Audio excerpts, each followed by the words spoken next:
வாங்க இன்றைக்கி நாம் மாங்காய் தொக்கு எப்படி உடனடியாக செய்கிறதுன்னு சொல்லி பார்க்கலாம். அதுக்கு நான் கொஞ்சம் கடாயில் எண்ணெய் ஊற்றிருக்கேங்க. தேவையான அளவுக்கு பூண்டு தட்டி போட்டிருக்கேன். பூண்டு தட்டிட்டு கொஞ்சமாக கருவேப்பிலை சேர்த்துருக்கேங்க. கருவேப்பிலை சேர்த்து எல்லாம் பொன்னிறமாக வதங்கட்டும். இந்த மாதிரி நல்லா வதக்கிக்கலாங்க. கொஞ்சம் பச்சை வாசனை பூண்டு பச்சை வாசனை போகிற வரைக்கும் நல்லாவே வதக்கிக்கலாம்.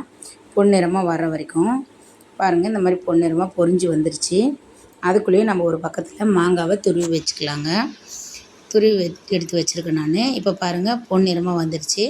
இந்த அளவில் இருக்கும்போது நம்ம மாங்காய் துருவி வச்சுருக்கிறத நம்ம அதை கூட சேர்த்துக்கலாம்.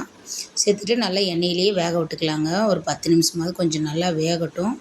நல்லா வெந்தோடனே நம்ம உடனடியாக ஊற வைக்கல, எதுவும் பண்ணலை.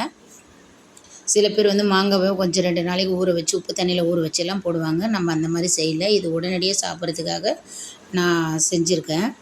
ரொம்ப டேஸ்ட்டு அருமையாக இருக்குங்க. செஞ்சு சாப்பிட்டு பாருங்கள். எண்ணெயிலே தான் நாங்கள் வேக வச்சிட்ருக்கேன். இப்போ நல்லா எண்ணெயிலேயே நல்லா சுருள வெந்துருச்சு. இந்த மாதிரி இருக்கிற டைமில் நம்ம தேவையான அளவுக்கு நம்மளுக்கு எவ்வளோ தேவையான அளவுக்கு உப்பு போட்டுக்கலாம்.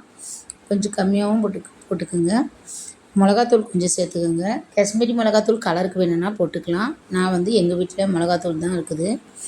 இந்த சக்தி மிளகாத்தூள் அதுவே நல்ல கலர் கொடுக்குதுங்க. அதே தாங்க போட்டிருக்கிறேன். பாருங்கள், எனக்கு காரம் கொஞ்சம் நல்லா சாப்பிடுவேன். அதனால் கொஞ்சம் காரம் சேர்த்துக்கிறேங்க. கொஞ்சம் உப்பு சேர்த்துட்டேன்.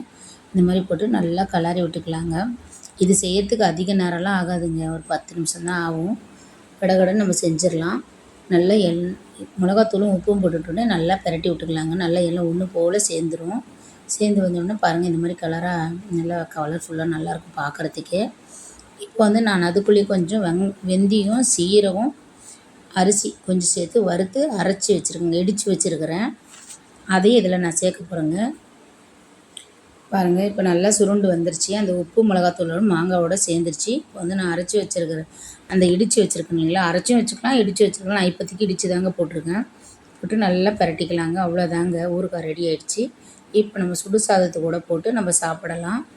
பாருங்கள், நான் சுட சுட சாதம் போட்டிருக்கேன்.